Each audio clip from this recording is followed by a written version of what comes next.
cara melma dora len vange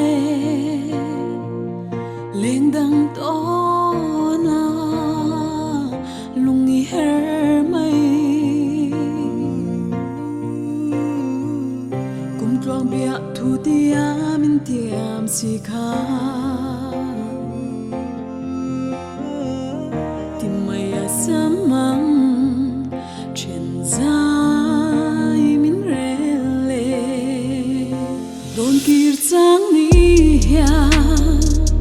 sulang kan in zui athar zen chi thim lai mu maria ke alwai thinu chung zeli ngui roi in lai khum khenem kalau be anagati katwara shingon kal siam harlwa ma se kirzai relo ten aleng nang se o di chen nu jala ya be arem to silo kumtluangin mang cha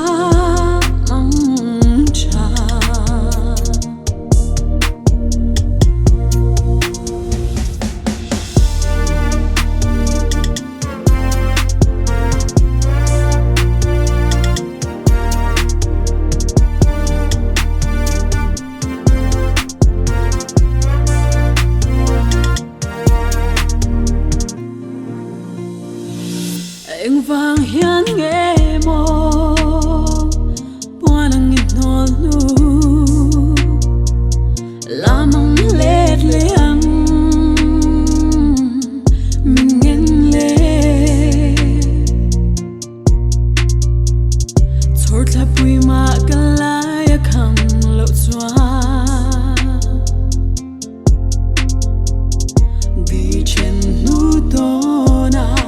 kirzai garelo anagati katwara shingon kal siam harlwa ma se kirzai relo te